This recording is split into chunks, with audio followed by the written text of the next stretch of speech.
बच्चों अस्सलाम वालेकुम। मुझे उम्मीद है कि आप खैरियत से होंगे। अल्हम्दुलिल्लाह मैं भी बहुत अच्छा हूँ। बच्चों अपनी बात आज वहीं से दोबारा शुरू करेंगे जहां लास्ट टाइम कंप्लीट करी थी, ठीक है? अच्छा, मुझे कुछ बच्चों ने व्हाट्सएप की सूरत में कुछ क्यूरीज भेजी हैं। मैं उन क्यूरीज का जरा जवाब दे दूं आपको और फिर इंशाल्लाह आगे बढ़ेंगे, ठीक है? बच्चों सबसे पहली बात कि मैंने आपको जो पहला क्वेश्चन करवाया था दोस्त, वो ये था।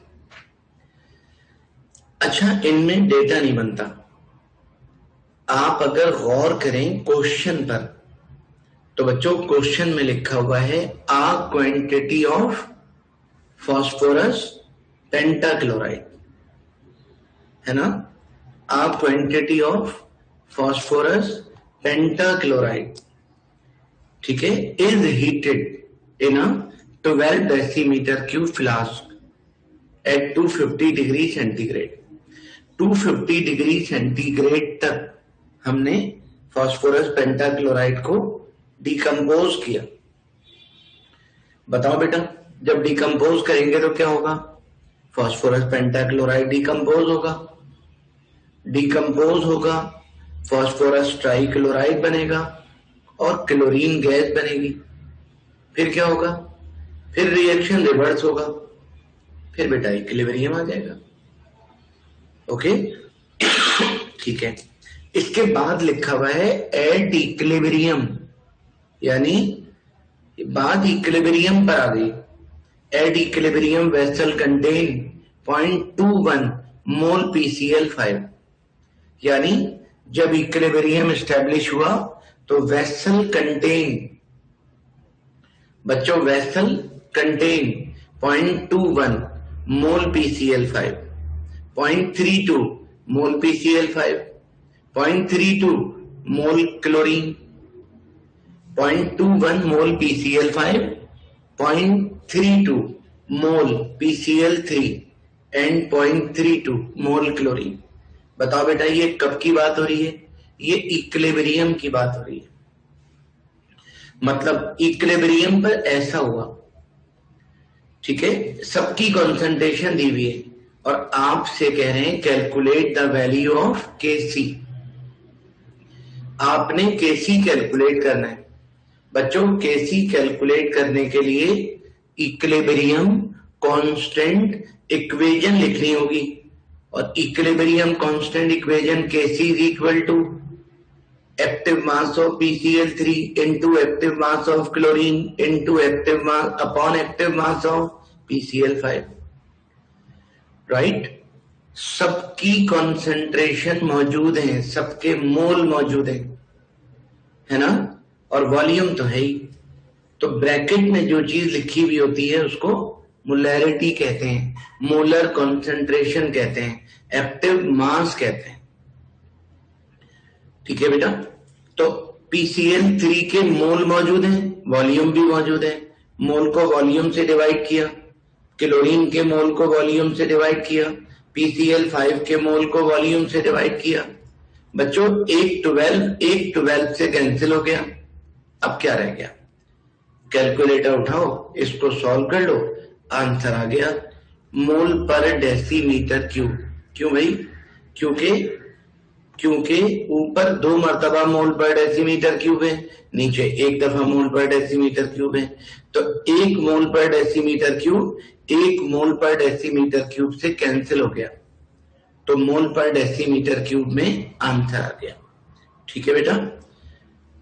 अच्छा बच्चों, इसके बाद मैंने आपको ये वाला क्वेश्चन करवाया था। आप अगर गौर करें तो बिल्कुल 2002 का क्वेश्चन है, सब कुछ इसमें वही है, बस सारी वैल्यूज को हाफ कर दिया। आपसे कह रहे हैं a quantity of phosphorus pentachloride. अच्छा, क्वांटिटी गिवन नहीं है। A quantity of phosphorus pentachloride is heated in a 6 decimetre cube flask, यानी वॉल्यूम 12 डेसीमीटर क्यूब से 6 डेसीमीटर क्यूब हो गया।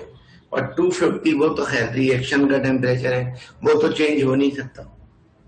ओके, बताओ बेटा, फास्फोरस पेंटाक्लोराइड को जब आप हीट करोगे तो क्या होगा? डिकम्पोजिशन होगी, PCl3 बनेगा, क्लोरीन गैस बनेगी, फिर रिएक्शन रिवर्स होगा, फिर इक्विलिब्रियम आ जाएगा। ऐसे ही होना होता है। आपसे कह रहे हैं till the following equilibrium was established, equilibrium establish हो गया।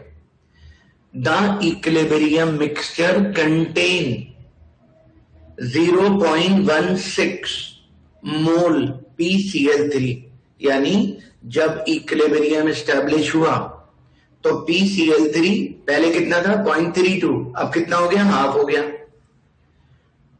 एंड 0.16 मोल क्लोरीन, क्लोरीन के मोल पहले 0.32 थे, अब 0.16 हो गए।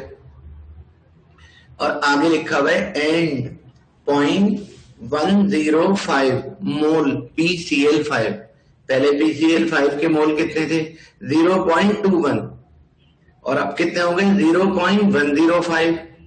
तो 0.105 0.21 का हाफ है, तो ये भी हाफ हो गया, ये भी हाफ हो गया, ये भी हाफ हो गया।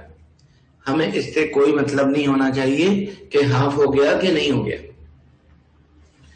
ठीक है, हमसे कह रहे हैं कि कैलकुलेट करना है इक्विलिब्रियम कांस्टेंट। आपने इक्विलिब्रियम कांस्टेंट कैलकुलेट करना है। बताओ बेटा, इक्विलिब्रियम कांस्टेंट कैलकुलेट करने के लिए क्या होगा? सेम इक्विलिब्रियम कांस्टेंट इक्वेशन लिखेंगे और सबके mole upon volume, mole upon volume, mole upon volume, mole मौजूद है, वॉल्यूम भी मौजूद है, मोल मौजूद है, वॉल्यूम भी मौजूद है। एक सिक्स से कैंसिल हो गया। कैलकुलेटर उठा के इसको सॉल्व कर लीजिए। अच्छा, ये ध्यान में मत लाइएगा कि मोल हाफ हो गए, मोल हाफ हो गए तो केसी भी हाफ हो जाएगा। नहीं बेटा, ऐसा नहीं हो सकता। क्यों? केसी कांस्टेंट है ना, और कांस्टेंट उसको कहते हैं जो किसी भी सूरत में चेंज ना हो। कांस्टेंट बच्चों उसे कहते हैं जो किसी भी सूरत में चेंज ना हो। ठीक है, अगर केसी की वैल्यू चेंज हो गई तो फिर इसको कांस्टेंट कौन कहेगा? और वैसे भी केसी याद रखना कंसंट्रेशन पर डिपेंड नहीं करता। केसी बच्चों कंसंट्रेशन पर डिपेंड नहीं करता, केसी टेम्परेचर पर डिपेंड करता है। टेम्परेचर अगर चेंज नहीं होगा तो केसी किसी सूरत में भी चेंज नहीं होगा। ठीक है, तो केसी की वैल्यू दोबारा वही आ गई। मुझे उम्मीद है कि बात समझ गए होंगे आप। बच्चों, आप अगर इस क्वेश्चन पर गौर करें, हाइड्रोजन आयोडाइड को डिकम्पोज किया, हाइड्रोजन बना और आयोडीन बना। सही है। अब आप ये बताइए, आपसे कह क्या रहे हैं बच्चों इस क्वेश्चन में? मेरा बेटा, आपसे इस क्वेश्चन में कह रहे हैं कि अच्छा, इक्वेशन ये है, आपसे कह रहे हैं 1 mole of hydrogen iodide is introduced into a vessel, यानी हाइड्रोजन आयोडाइड कितना? 1 मोल हमने किसी वेसल में भर दिया। 1 मोल हाइड्रोजन आयोडाइड को हमने किसी वेसल में भर दिया। सही है? बताओ बेटा, वेसल में भरने के बाद क्या हुआ? 1 मोल hydrogen iodide is introduced into a vessel held at constant temperature, यानी इसको कांस्टेंट टेम्परेचर दे दिया। बताओ बेटा, कांस्टेंट टेम्परेचर जब देंगे तो क्या होगा? हाइड्रोजन आयोडाइड डिकम्पोज होगा, हाइड्रोजन बनेगा, आयोडीन बनेगा। बच्चों, हाइड्रोजन बनेगा और आयोडीन बनेगा, फिर दोनों आपस में रिएक्ट होंगे और रिएक्शन रिवर्स होगा और फिर इक्विलिब्रियम आ जाएगा। सही है? ठीक है, आपसे कह रहे हैं कि व्हेन इक्विलिब्रियम is established बच्चों अच्छा एक बात और, हाइड्रोजन आयोडाइड कितना 1 मोल, सही है, 1 मोल लिया था अभी भी 1 मोल है बच्चों, 1 मोल लिया था अभी भी 1 मोल है। जब तक ये 1 मोल रहेगा, जब तक प्रोडक्ट 0 रहेंगे। क्यों? क्योंकि प्रोडक्ट की इनिशियल कंसंट्रेशन हमेशा 0 होती है बच्चों, प्रोडक्ट की इनिशियल कंसंट्रेशन हमेशा 0 होती है, ठीक है। व्हेन इक्विलिब्रियम इज एस्टैब्लिश्ड, जब इक्विलिब्रियम एस्टैब्लिश हुआ तो डेफिनेटली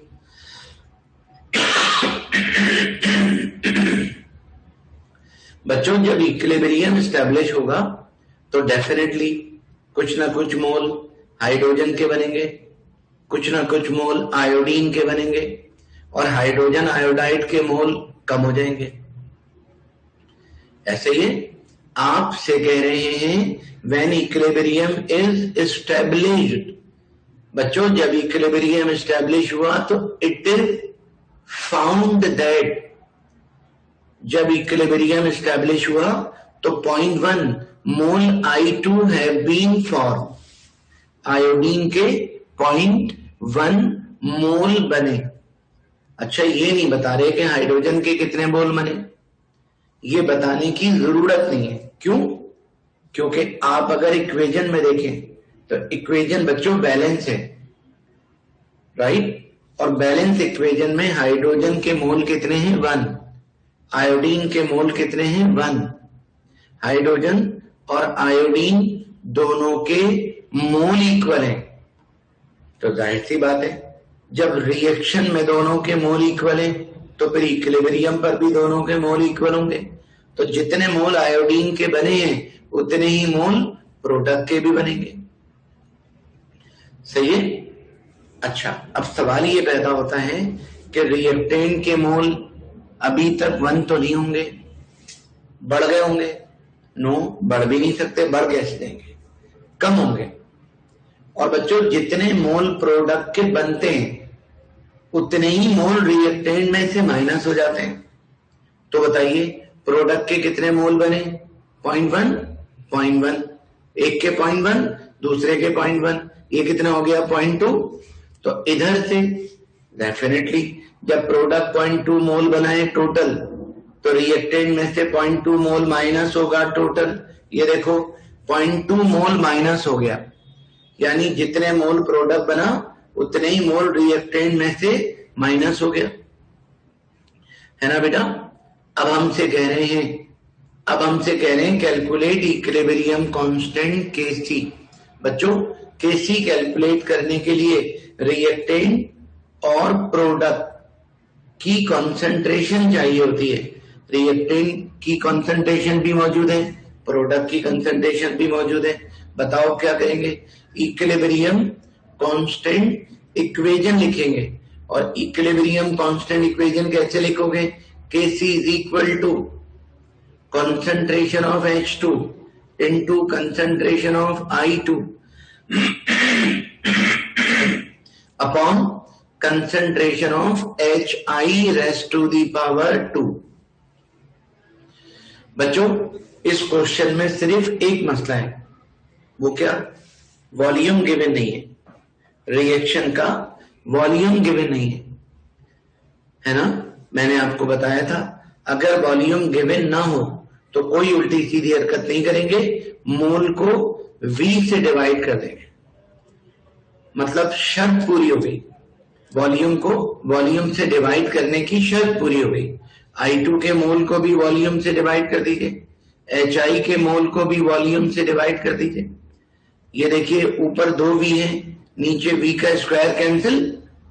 अब बेटा सॉल्व कर लीजिए, अब तो कैलकुलेटर का काम रह गया। ऊपर बाकी बचा 0.1 इंटू 0.1, नीचे बाकी बचा 0.8 द होल स्क्वायर। बच्चों 0.1 इंटू 0.1 ये हो गया 0.01 और 0.8 का स्क्वायर 0.64। ओके, जब आप इन दोनों को डिवाइड करोगे तो आंसर आ जाएगा 0.156। मगर बच्चों यहां पर Kc की कोई यूनिट नहीं होगी। क्यों? क्योंकि आप अगर इक्विलिब्रियम इक्वेशन को देखें तो concentration of H2 into concentration of I2 यानी 2 मर्तबा मोल पर डेसीमीटर क्यूब, मोल पर डेसीमीटर क्यूब, और नीचे concentration of HI the whole square यानी मोल पर डेसीमीटर क्यूब का होल स्क्वायर। तो पूरा पूरा कैंसिल हो रहा है, और पूरा पूरा कैंसिल होने की वजह से, बताओ बेटा, पूरा पूरा कैंसिल होने की वजह से नो यूनिट, कोई यूनिट नहीं होगी। मुझे उम्मीद है कि बात क्लियर हो गई होगी। अगला क्वेश्चन जो मैंने आपको करवाया था बच्चों वो कुछ ये था। इसमें कुछ बच्चों को कंफ्यूजन है, आप अगर गौर करो, एसिटिक एसिड, इथाइल अल्कोहल दोनों रिएक्ट हुए, इथाइल एसीटेट बना बच्चों, इथाइल एसीटेट बना और वाटर बना।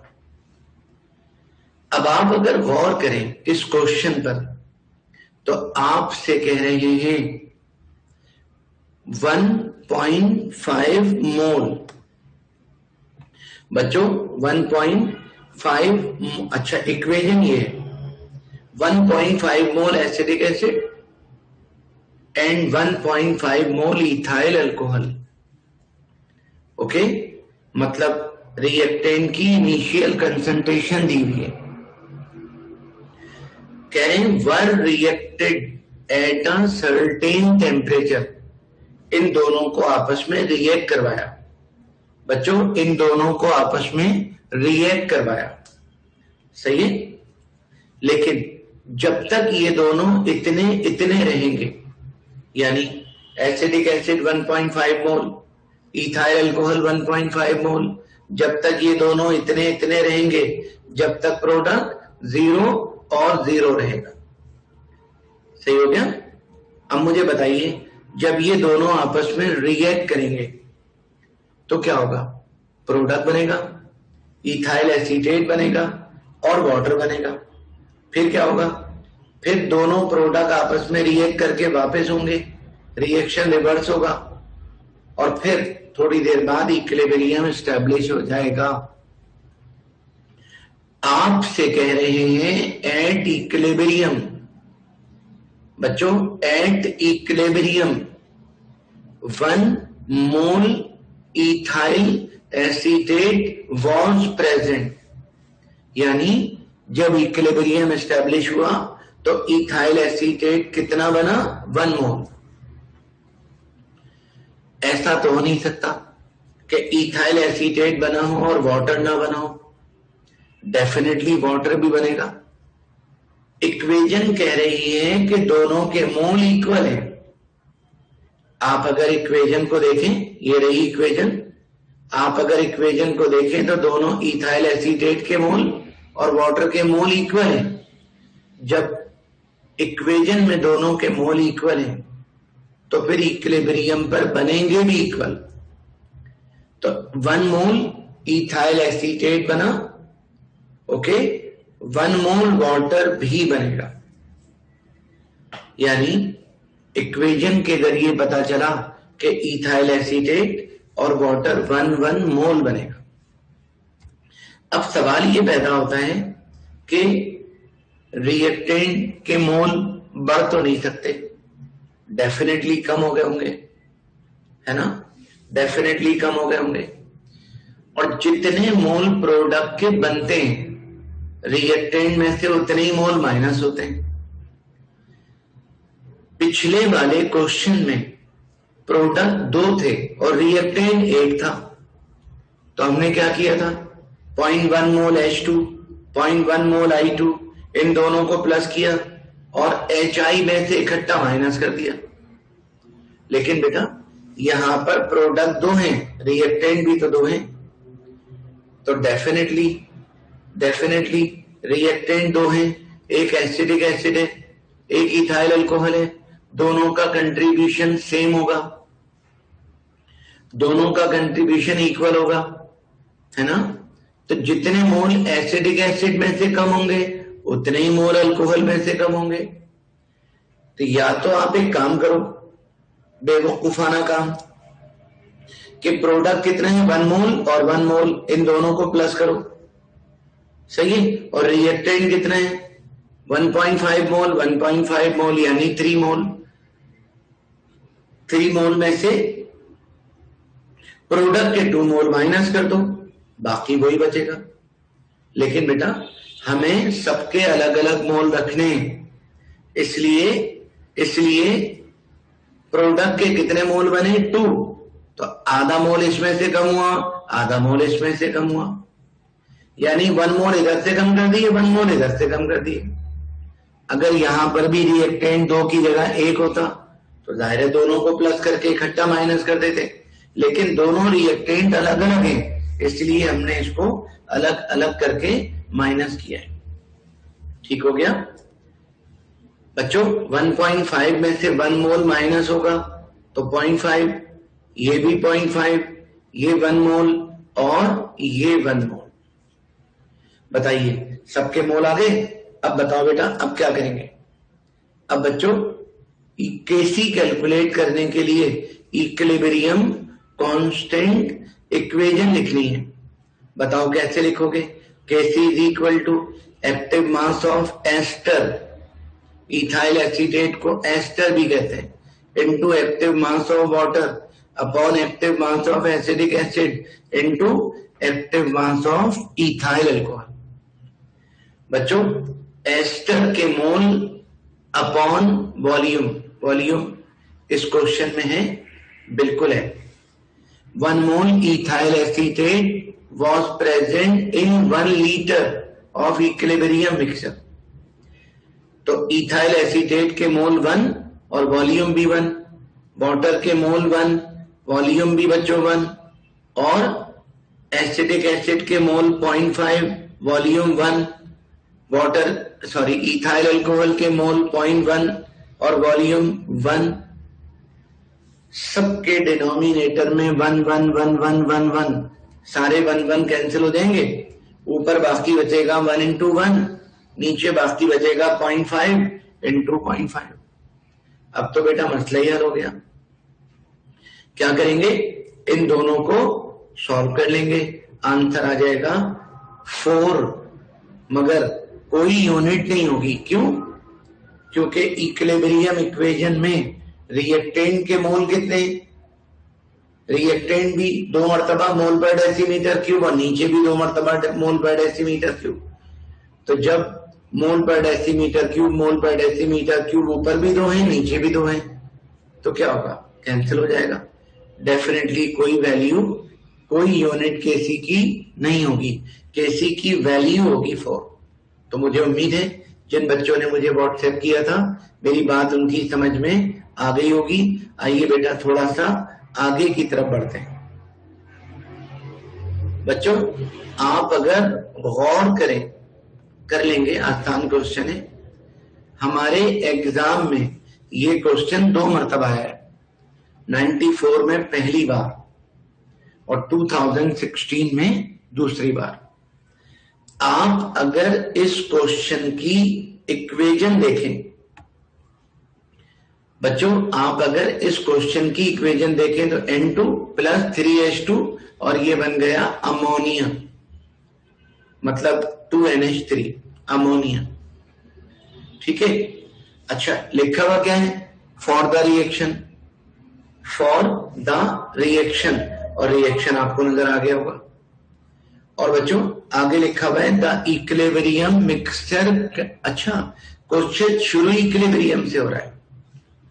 Equilibrium mixture contain 0.25 m N2, यानी इक्विलिब्रियम पर N2 मतलब नाइट्रोजन, इक्विलिब्रियम पर नाइट्रोजन कितना 0.25 m।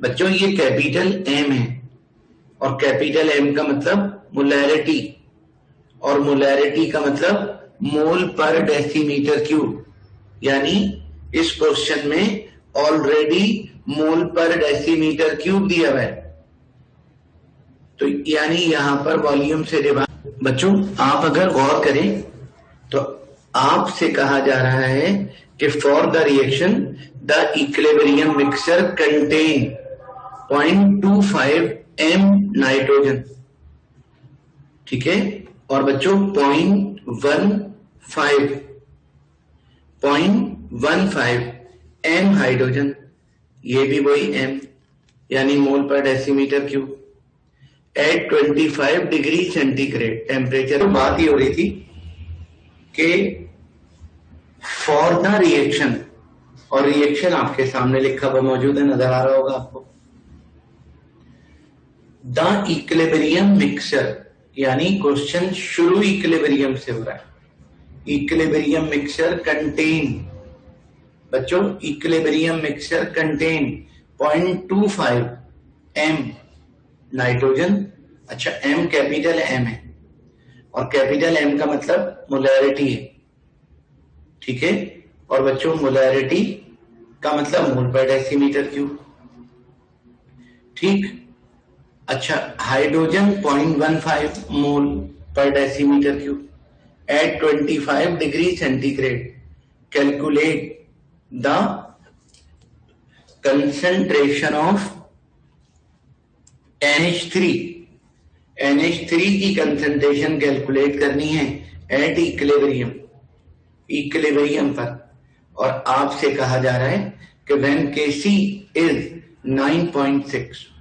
बच्चों Kc की वैल्यू 9.6 है, और कंटेनर, जिस कंटेनर में इक्विलिब्रियम एस्टैब्लिश हुआ है उस कंटेनर का वॉल्यूम 1 डेसीमीटर क्यूब है। ओके, तो आज पहला क्वेश्चन है जिसमें वॉल्यूम भी गिवन है, जिसमें वॉल्यूम की जरूरत नहीं है मगर उसके बावजूद वॉल्यूम गिवन है, और Kc की वैल्यू आज पहला क्वेश्चन है जिसमें गिवन है। बताओ बेटा क्या करेंगे? इक्विलिब्रियम कांस्टेंट इक्वेशन बनाएंगे। कैसे?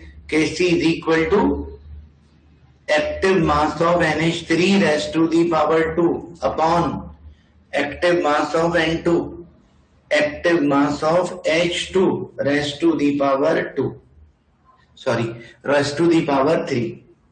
अब मुझे बताइए Kc की वैल्यू गिवन है 9.6 और अमोनिया की कॉन्सेंट्रेशन मालूम करनी है, और बच्चों N2 कितना है? 0.25। वॉल्यूम से डिवाइड करने की यहां नीड नहीं है, और बच्चों H2 कितना है? 0.15। वॉल्यूम से डिवाइड करने की यहां पर भी नीड नहीं है, ठीक है। बच्चों डिनोमिनेटर को क्रॉस मल्टीप्लाई करके वहां ले गए। अब आप खुद सोचें, करें, अब बताइए क्या होगा? 0. कितने टुकड़े जोड़ोगे? नहीं, जोड़नी नहीं, एक ही चल रही है, बस काट के निकालना। अच्छा, काट के।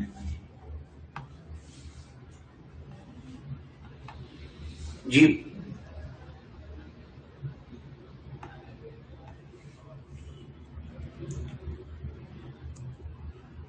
जी बेटा, अब बताइए क्या करेंगे?